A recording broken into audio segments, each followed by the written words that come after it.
Lazarus, building on our previous discussion about Mother Mary and Mary Magdalene as enlightened spiritual leaders and revered priestesses, William Henry and Marguerite are back to look deeper into the complex themes of feminine leadership, ancient mysteries, and modern reproductive rights. The conversation today aims to expand the narrative by exploring unconventional perspectives and contemporary implications such as parthenogenesis, the potential for a new Messiah, and the evolution of female reproductive rights in today's weird world. William Henry, as you all know and love, is the author and investigative mythologist known for his work on ancient mysteries and spiritual ascension, and he explores themes of enlightenment and transformation through historical and esoteric lenses. And some of his more notable works include Cloak of the Illuminati, The Watcher's Lost Secrets of Ascension, and Mary Magdalene, the Illuminator. And of course, you can check out his polymathic revelations at www.williamhenry.net.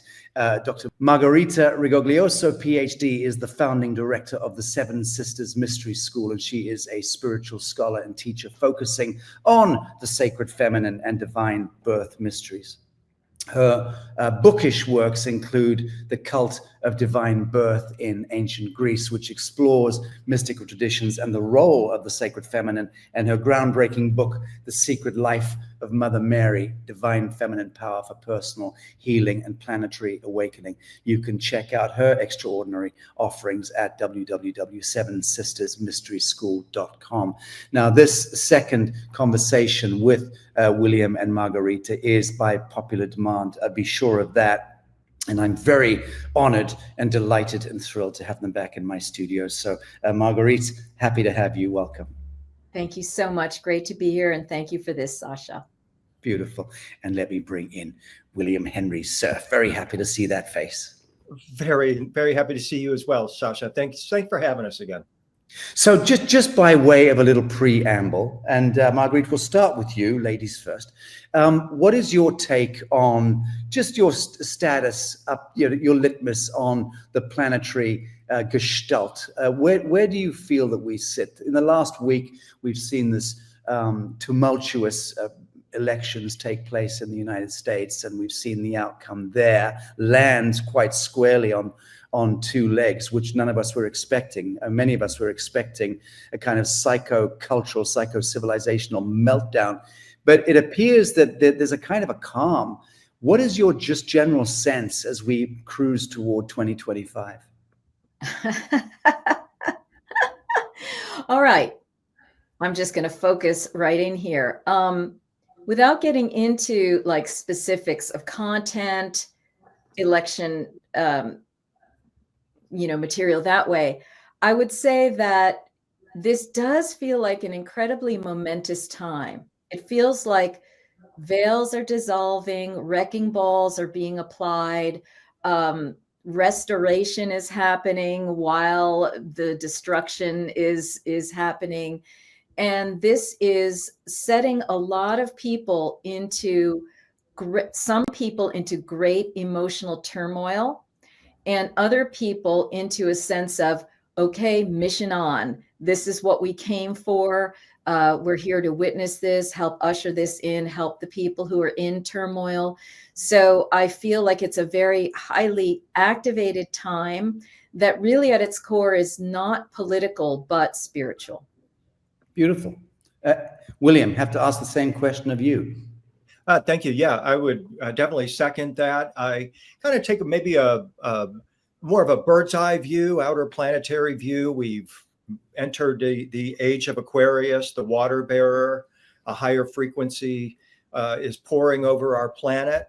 At the time of Aquarius, we get an ascension, we get an upgrade in our consciousness. We might even get a Messiah or two or three. And this, we're told, will involve a rapture, a transformation, a transfiguration, and an ascension, which, according to Paul in Corinthians, would occur at the last trump. And so we have this planetary vibration. We have the high and we have the earthly. Now they're seeking a level. And that's where we're at right now, is taking what we have and transmuting it into what we really do want, because the energy's there, the energy's neutral. And in my life, I'm 62 years old. I can't recall a time when there's been so much energy on the planet. I mean, there's certainly a larger population than there was 62 years ago, but generally, we have remarkable change. And again, we were told by Paul, this will happen in a flash, in the twinkling of an eye, at the last trump. And we are in that generational phase right now where we're utilizing this energy now to, again, push it in the direction we want it to go to. And is your sense that the worst is behind us? I mean, this kind of birthing of the new earth and the end of time, the end of the last great yuga. Obviously, it's been, if we simply go back to the Greco-Roman era and then springboard from the Caesars of Rome all the way across, Council of Nicaea, Doomsday, Vatican complex, crowns of Europe, doctrines of discovery, Napoleonic Wars, World War I, World War II, World War III, the conflation that we're existing in right now. Do you believe that was the contrast? We've passed through the contrast. That's what I'm trying to get at.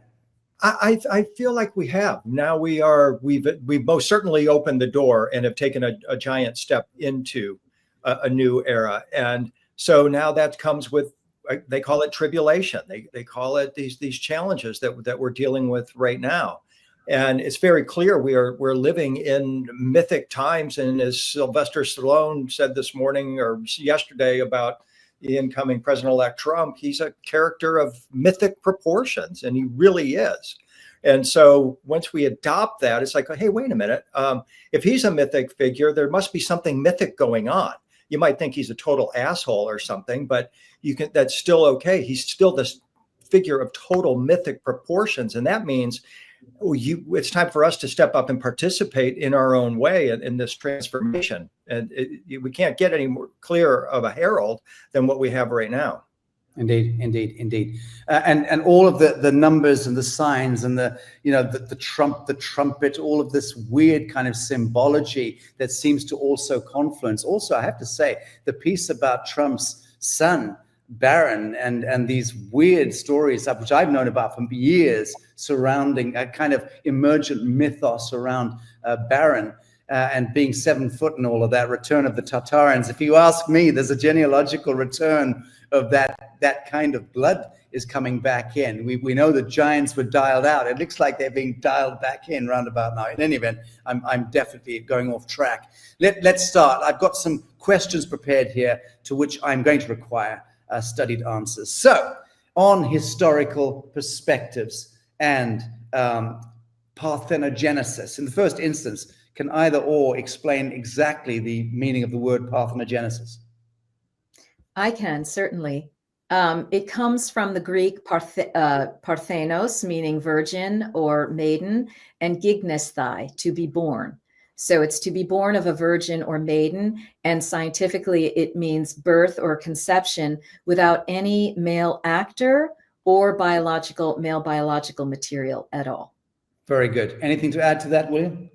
No, that's a very concise, beautiful definition by the ultimate authority on the subject. So exactly right. Very good. So in that context, how do ancient Egyptian and Greek traditions on parthenogenesis resonate with today's speculative theories about virgin births and extraterrestrial messiahs, either or? Well, one way this happens is that, as Marguerite really well established in her several books, not just The Secret Life of Mary, but her previous works, including her dissertation, Mary and the Christian tradition is part of a lineage that extends back through the Greeks, back through the ancient Egyptians, where you have priestesses aligned with the star system of the Pleiades in Taurus the Bull, who are intentionally bringing in avatars to accelerate human evolution.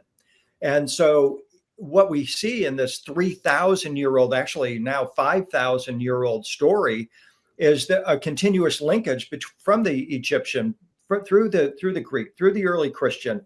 And now today, if people are asking, are we in a messianic age? Are we going to see the emergence of one of these avatars? And if so, how will that figure manifest on the earth plane? And certainly the historical bet would be through parthenogenesis, which suggests that there is a priestess or perhaps a tribe of priestesses that are on earth right now that are practicing this right now.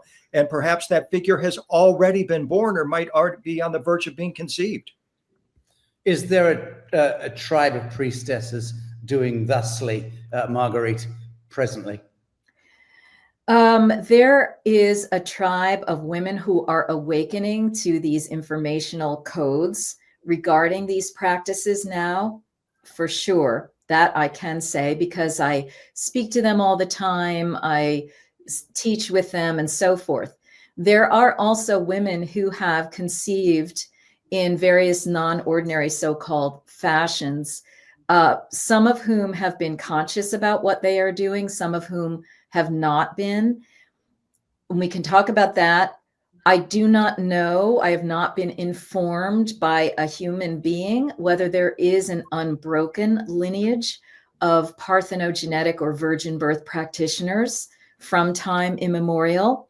That would be a really wonderful thing to explore or to have revealed to me or others. And then to find out, well, what are their practices? What is their purpose? What have they done thus far? It's a question mark. Indeed. It's curious, isn't it? I mean, as you were saying that, I was just thinking about the counterpoint to my knowledge being a good example of males, the priestly lines that have continued. The Coptics, the Coptic bishops in Wadi al-Natrun in the desert of Sketis in Egypt. And they, for thousands of years, have lived in that enclave. Even today, it's military. You can't get into that area of the desert. I got in on a diplomatic passage to spend time with those bishops and taken underground to their citadel underground. But the Coptics have been there for thousands of years, a patriarchal line, and they've held the balance of power in a sense between Islam and Christianity. And when wars wage above, they go underground, and they've got underground water and air and what have you. Yeah, extraordinary. So there are priestly castes that we're more or less aware of, who which are there. But yeah, it would be very, very interesting to learn if there had indeed been some, I don't know about Amazonian tribe, but some priestess tribe. And one imagines that there must be, in a sense. I mean, I'm one of those who does believe that we are foundationally living in a matriarchy and always have done.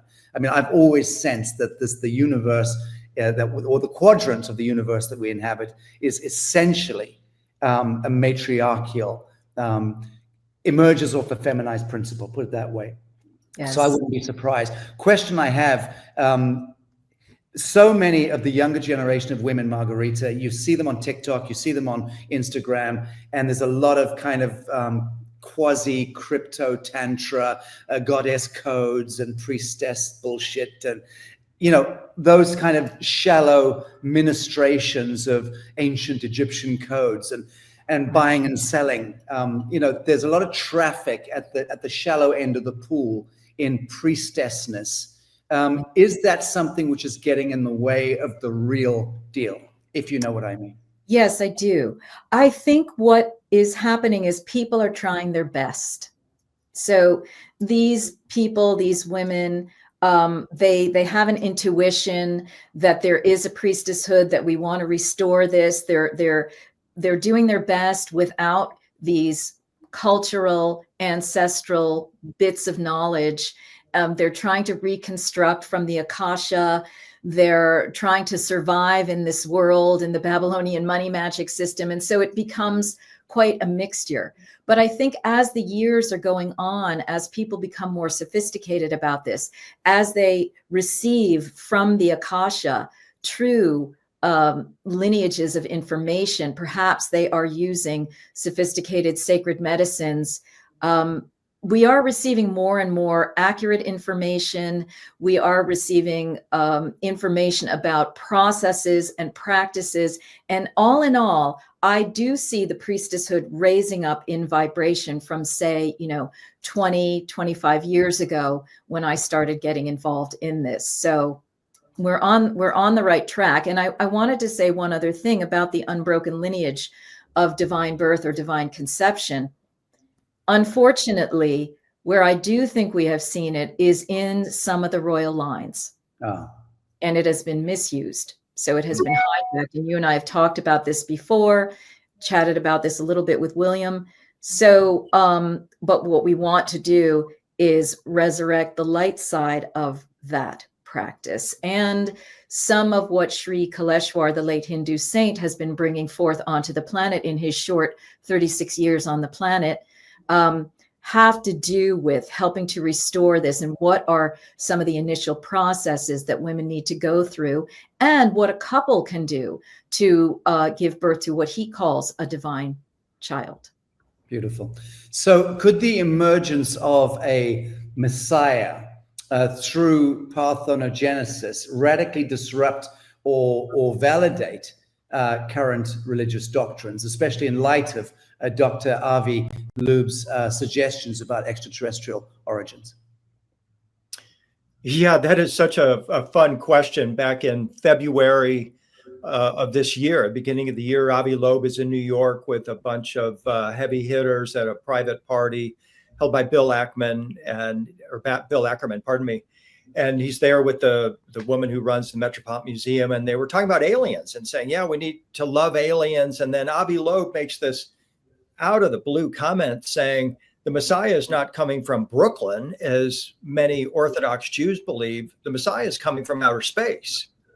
But he doesn't go into detail about how that might manifest. I mean, are we talking about a figure who teleports from planet to planet? Are we talking about Jesus in a spaceship? Or are we talking about the Islamic Mahdi in a spaceship? Or is there another avenue? And history says, yes, there's another avenue, that these beings travel in energetic light bodies. They manifest through parthenogenesis in female wombs. And those females typically are auto-generating.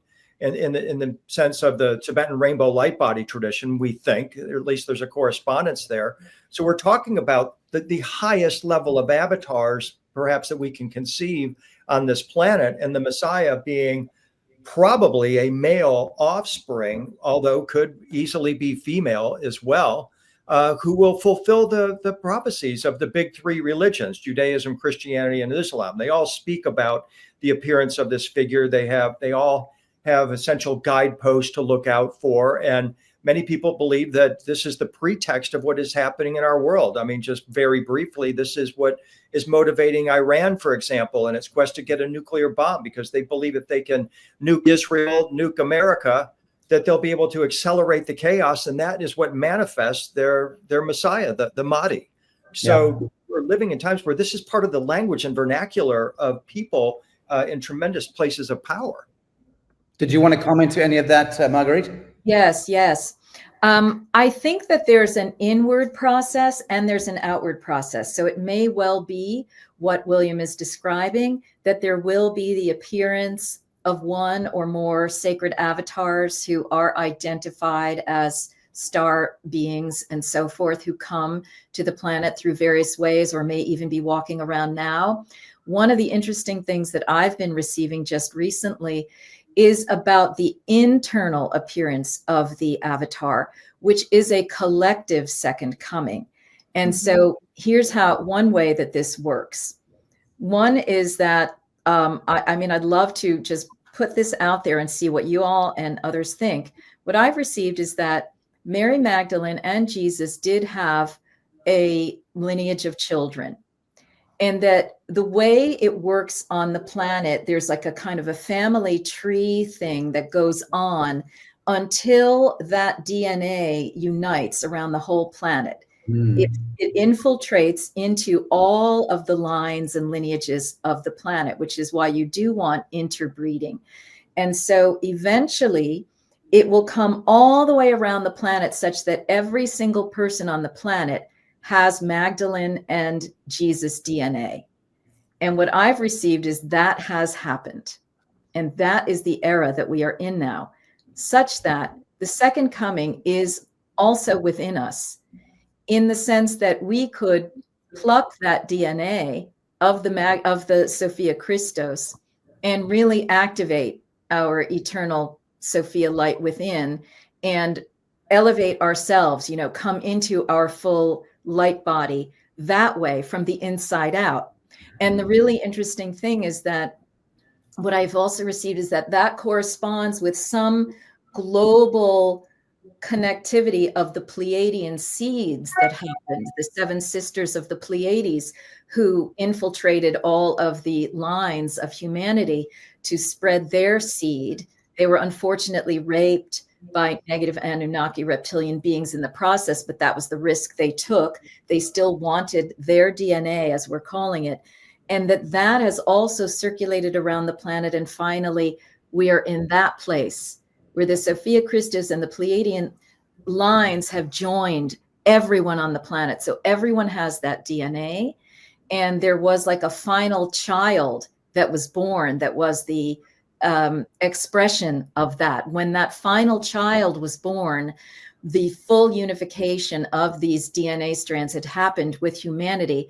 And now we can get on. And no one really knows who that child is. It's a secreted child. It may or may not ever be revealed.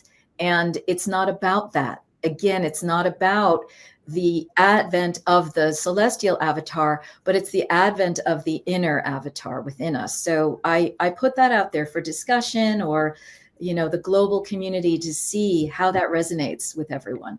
Yeah, and I think you've just described fractal mathematics and harmonics and how it naturally works. I mean, you apply Mandelbrottian mathematics, which is the ultimate, in a sense, mathematical premise of what you've said. Of course, you're right in that, and that's beautifully surmised.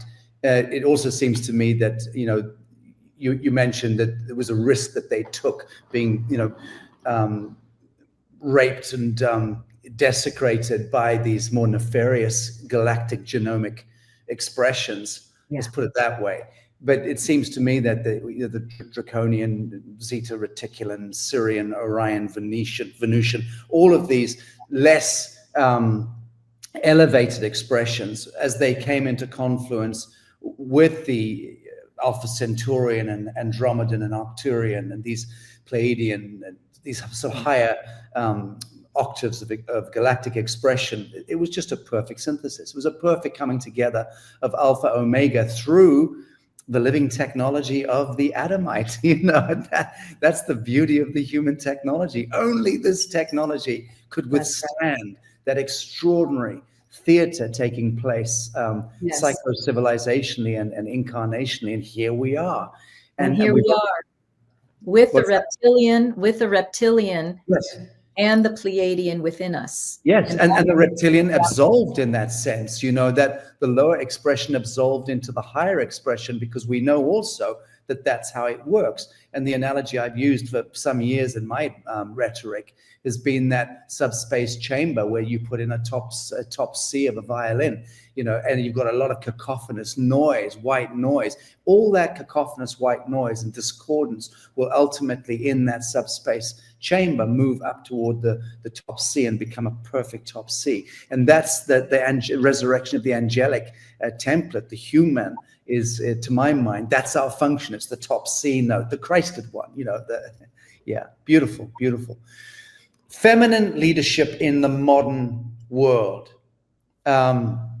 In what ways might the tenets of feminine leadership by figures like Mother Mary and Mary Magdalene be wielded to confront and dismantle the entrenched patriarchal systems, men first? Well, I mean, it seems we have a major lack of a major human resource in our world right now that we need to tap the reservoirs of, and that's compassion. I mean, there's just so much judgment where people say, "Oh, I don't like who you represent or who you chose, and therefore I'm not going to have compassion for you. I'm going to judge you."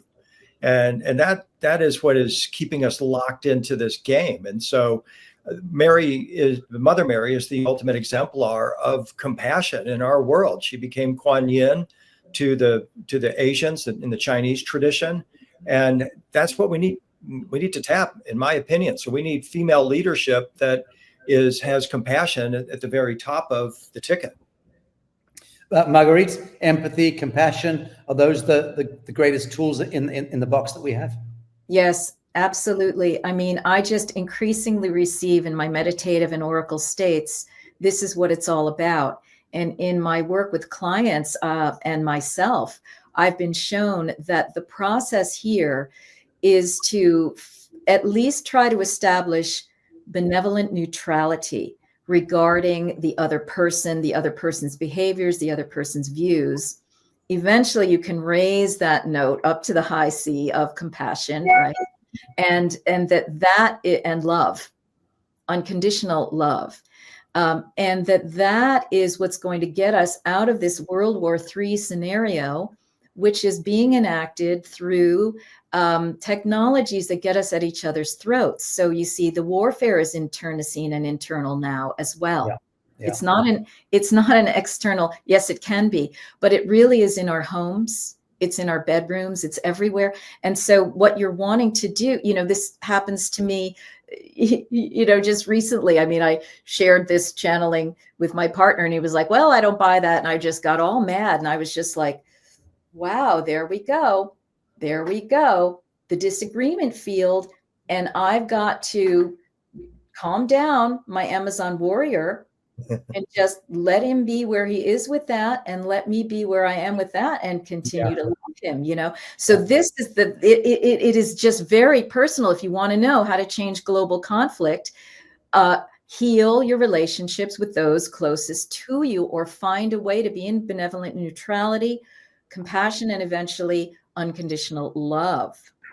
It's so difficult. I mean, you bring it down to the personal, and we always excuse ourselves for our own little ego fits. But I find that as well. I find that, close to home, here and now, this is battleground zero. This is absolutely where the shit plays out, and you just have to deal with it.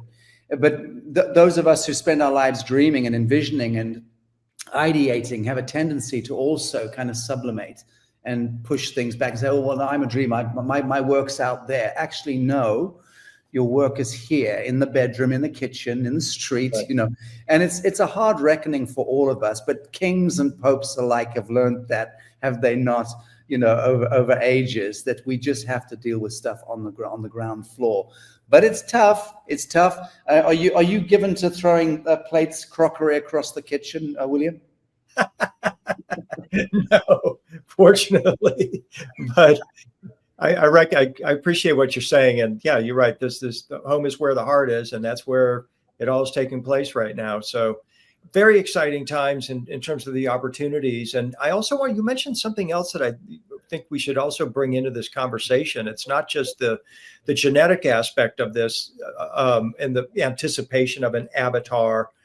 Whether from within ourselves or from outside the cosmos, but most certainly that cybernetic link is something we're all having to contend with right now. Marguerite referenced that as well. She said it's the source of all of the weirdness in our world. It's the source of the conflict in our world. AI is potentially here to help us to attain this transcendence, but right now it feels like it's the source of what's putting us at each other's throats.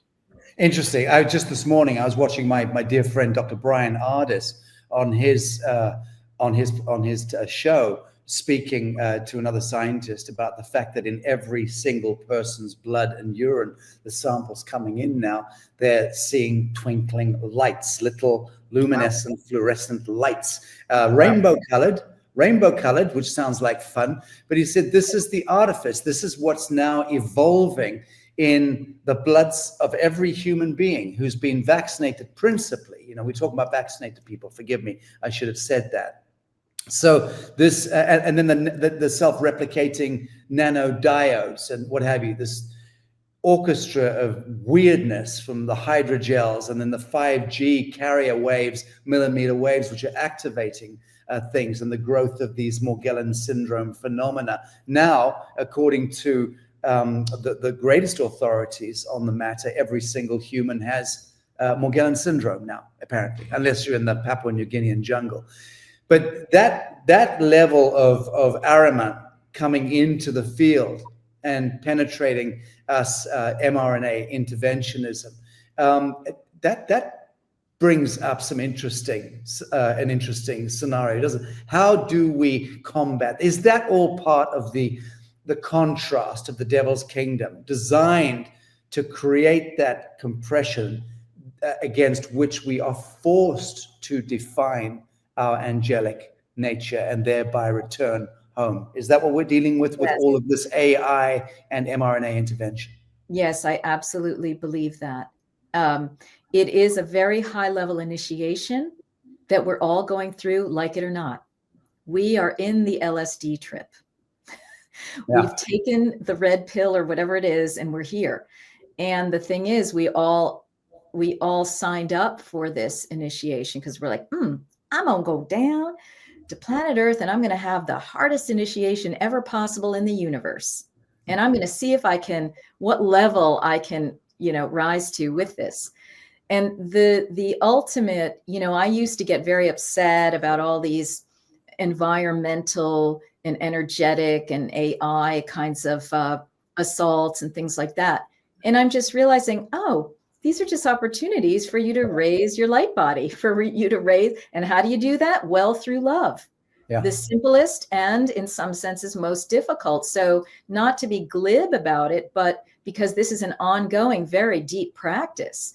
But we need to continue to find ways to just continue to raise this light body. And I know, William, this is really an area of expertise for you about the rainbow body, because our greatest weapon is the non-weapon of love.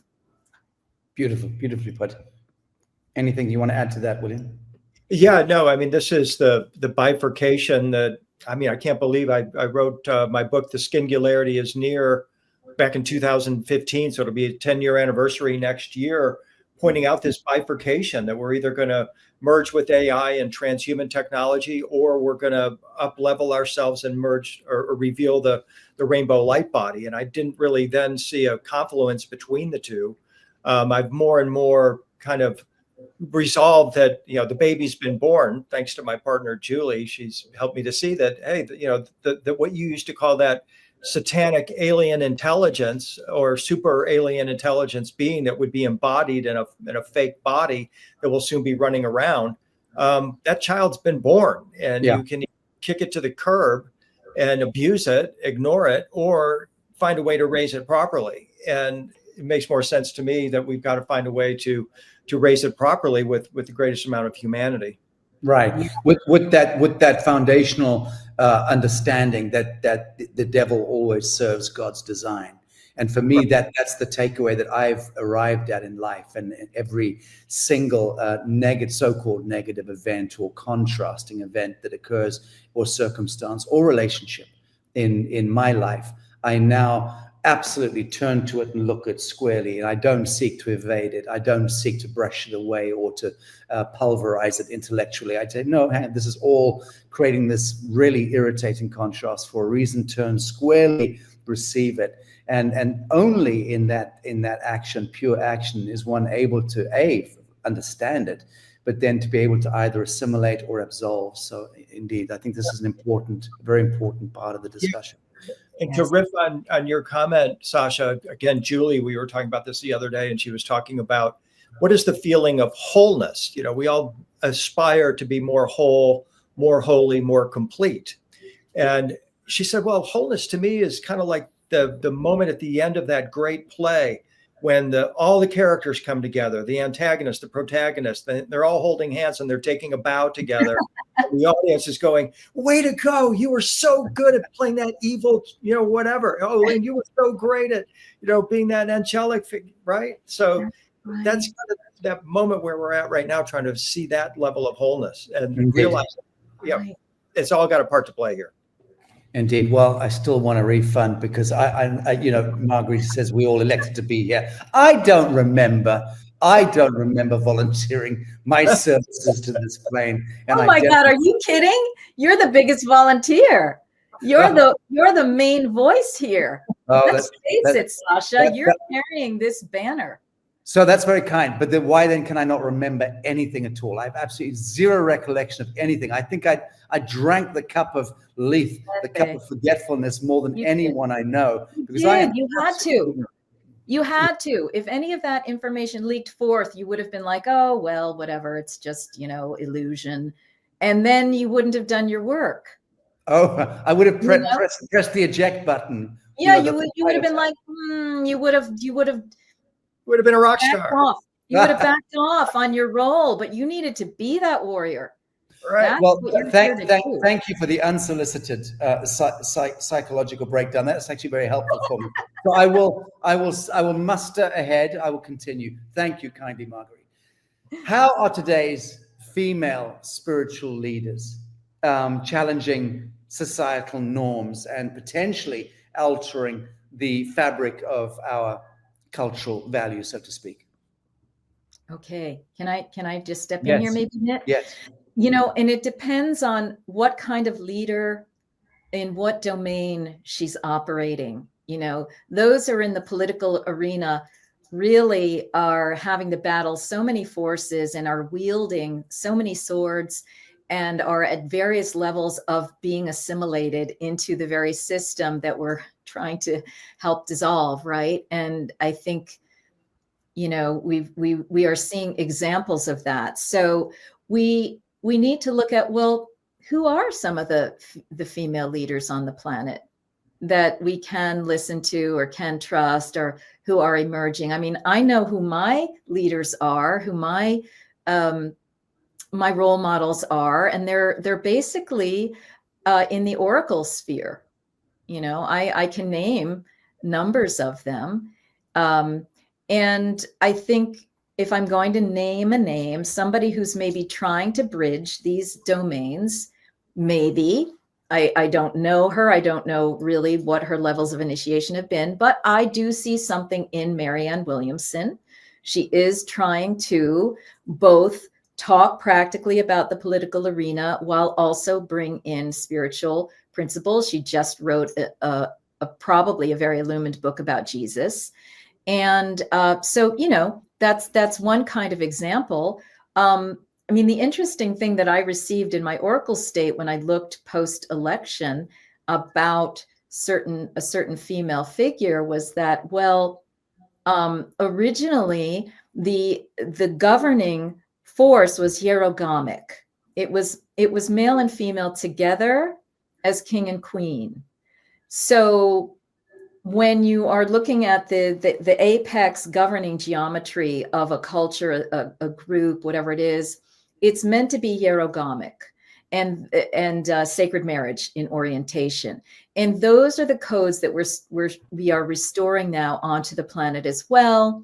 The Mary Magdalene Jesus is one example of that. The restored King Arthur and Guinevere is another example of that, et cetera, et cetera.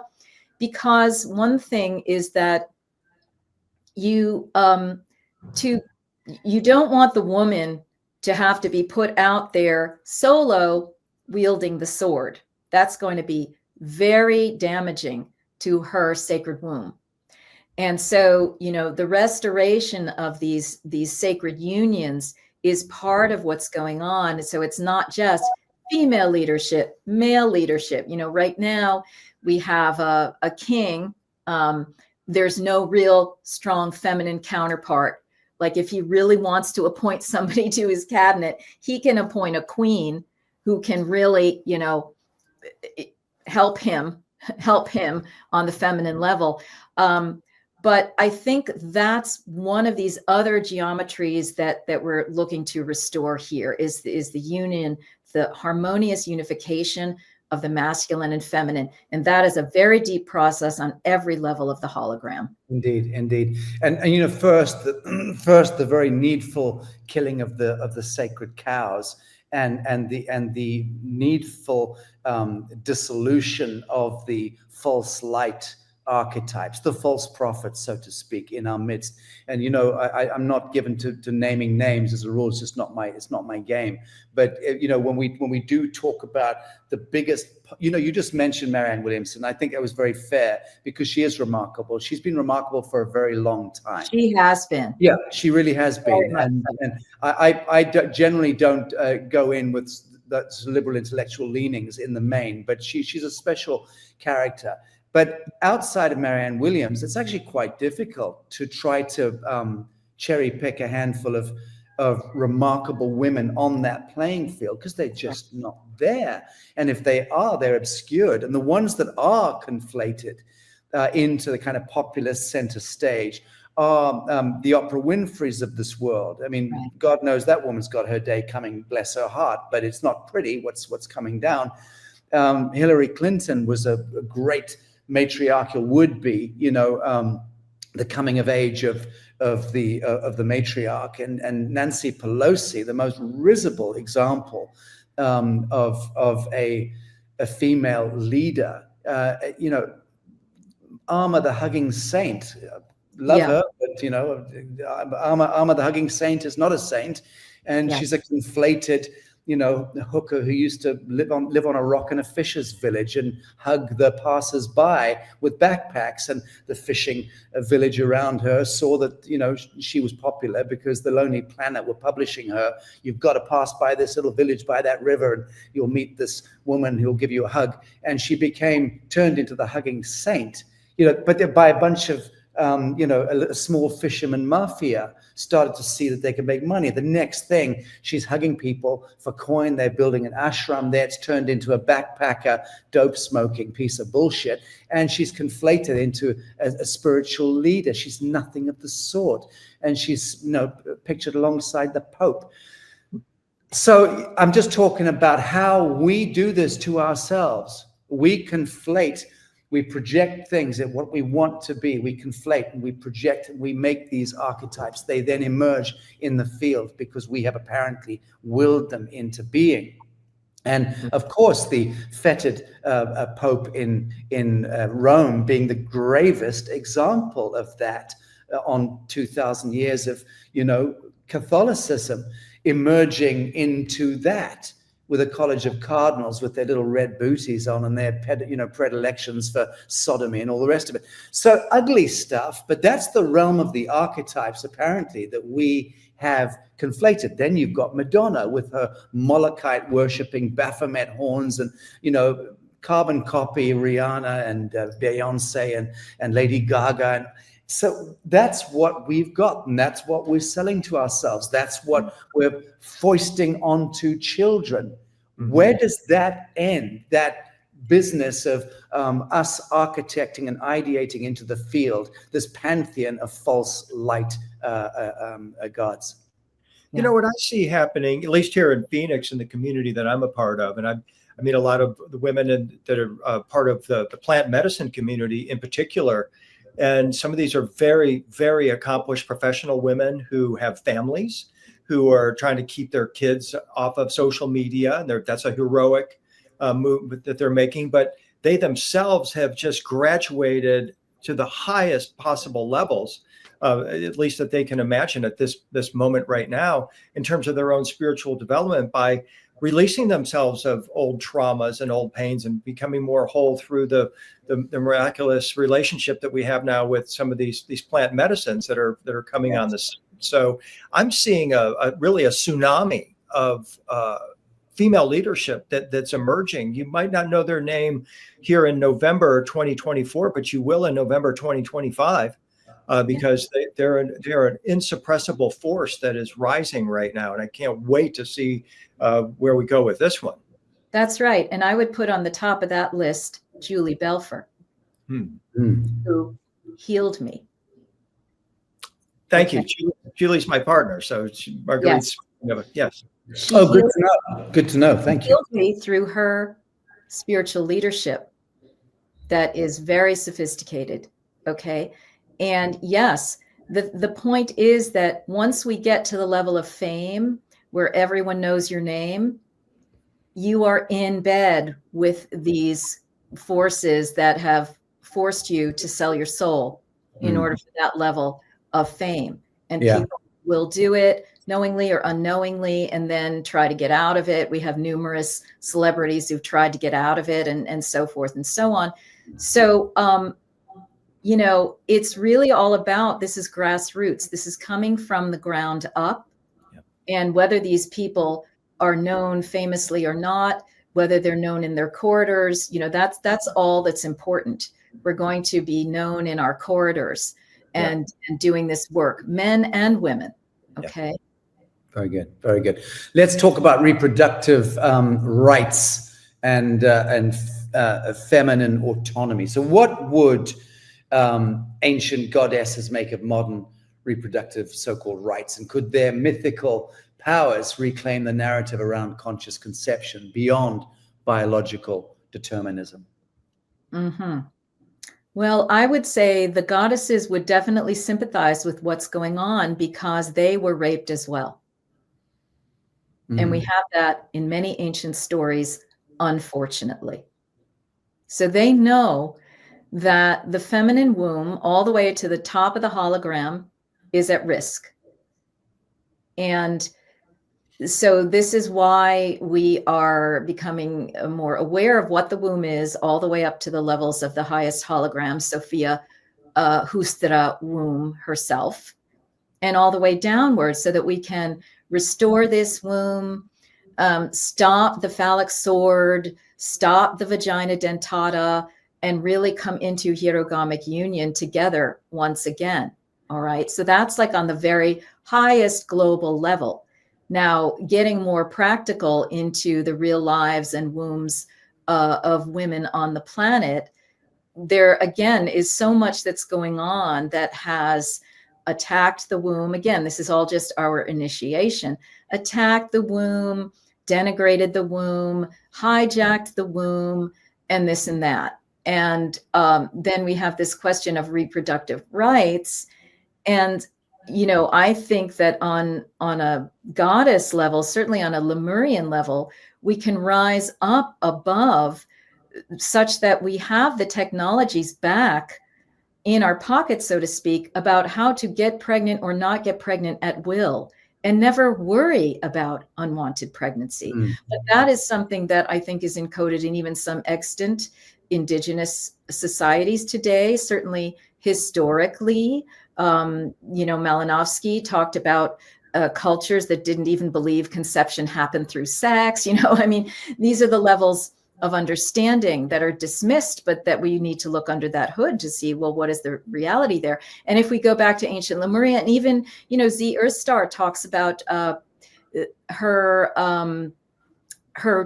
ancient Taoist tradition, that she's used these techniques of, she knew when she was going to get pregnant, when she wanted to, and when she didn't, by using Taoist techniques. So we need to return to this. It's more than spermicide, you know, IUDs and whatnot.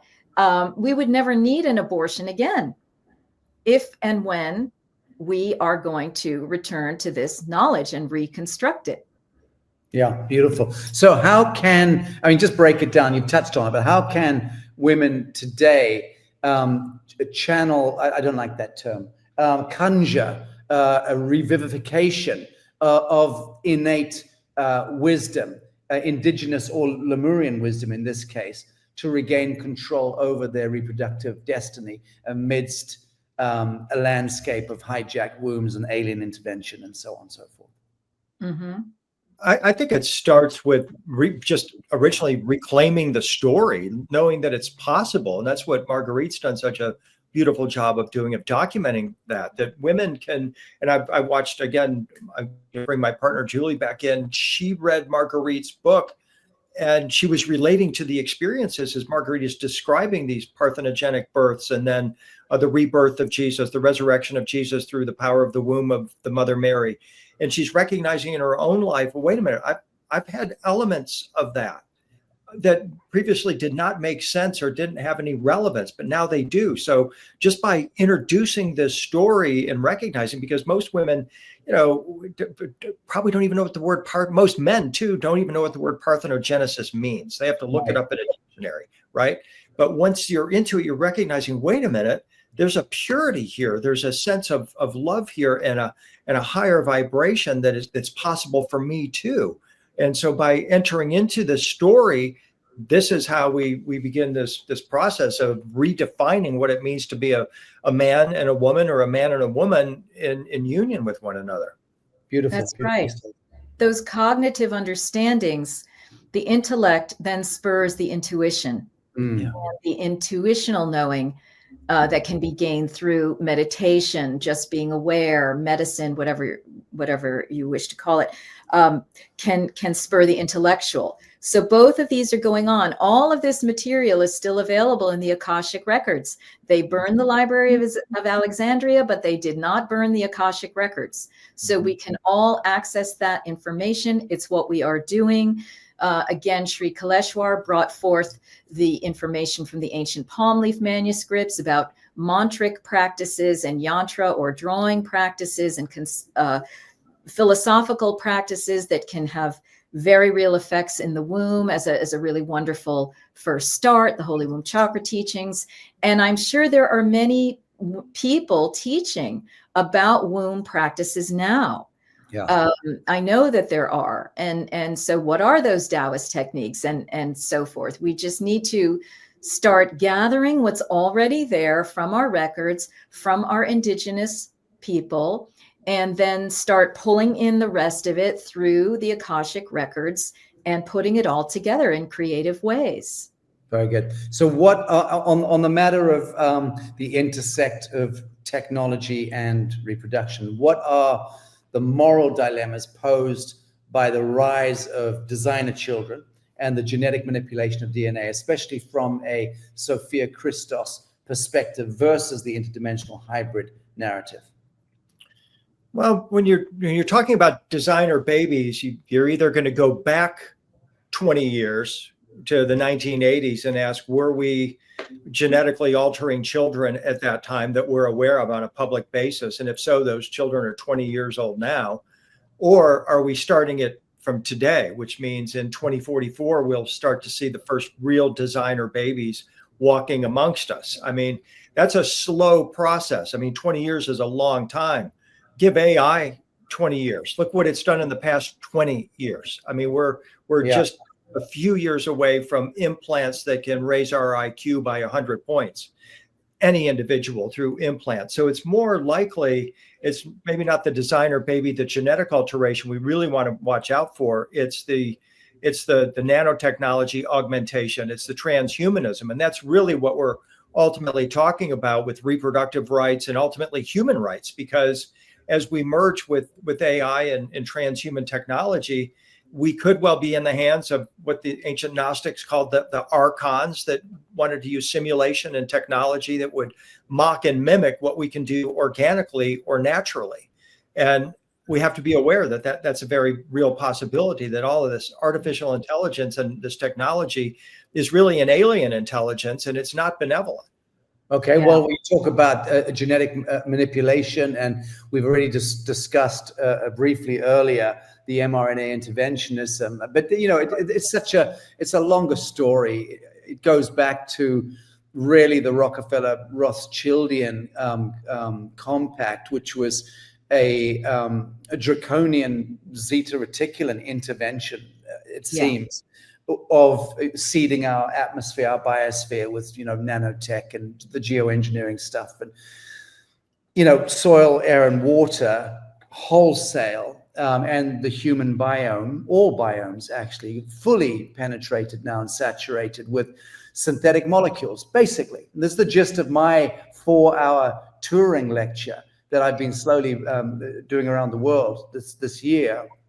I start with that. I start with the synthetic molecule and the geometry, or the bad geometry of synthetic molecules. And that to me is the source code of the devil. And that was really endgame of the whole Jesuitical Sabbatean agenda. I don't believe for a second that those morons back in the day, when the Khazarian genesis of the Khazarian element, I don't believe for a second anyone intellectually knew what they were doing, what they were carrying out. But this great supra intelligence that was driving those dark narratives over great spans of time clearly had a wholesale mRNA intervention in mind, and the hijacking of the ancestral blood song. This to me was the thing, and here we are, fully subjugated, fully sublimated. So the ethical implications of genetic manipulation, let's look at that. Could the hidden agendas behind genetic manipulation signal a return to Atlantean-like experimentation, threatening to repeat history on a grand scale? Yes, Atlantis is now. But what I would like to say is that the ultimate designer child is the original divine angelic human. That is what was called the anthropos in the Gnostic Gospels, that Mary Magdalene referred to, that Jesus referred to. That is why they came. They were trying to help us turn on our divine human through various means, various spiritual practices, and so forth. So let us remember that at core, we are all the divine anthropos, the divine human. And those of us who hear the call of that and would like to continue with that exploration, that journey, that self-cultivation, then continue to follow things that resonate for you, that feel joyful, like truth, intriguing, be it from other teachers, be it from your own intuitional states. Follow that, work with these light codes, these light principles, right? That's where we're going.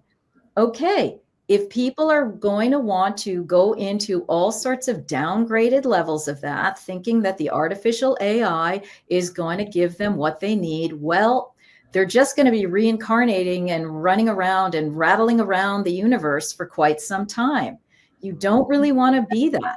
You want to go into your ascension as quickly as possible. There is a doorway now for that. So just, okay, notice what's going on, but you can just keep yourself grounded and open to the light so you can discern what is authentic, what isn't, so you can release the tentacles of the addiction to, oh, maybe I could just try that. I'll put that headset on, but no, and then they're going to try to make it with, oh, let's join medicine and an AI tech. Like, take this plant medicine and have this electrode on you. They're going to try all sorts of things. You are going to have to use your own discernment about that.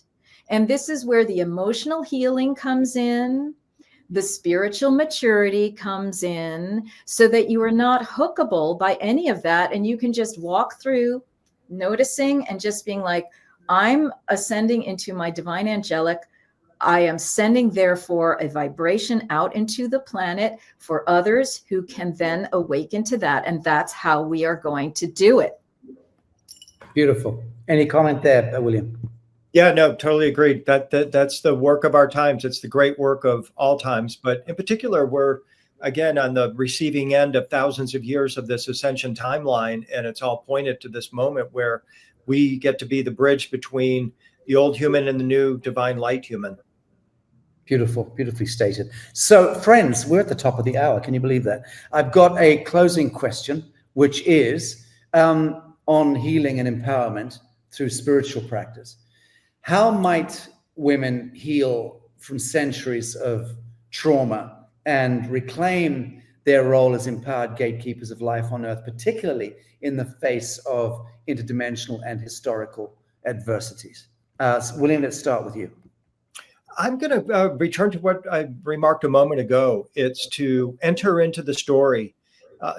Those archetypes, all of those goddesses and priestesses live within men and women. And by recognizing the story and starting to embody some of those characteristics, we'll find the endpoint of our own story.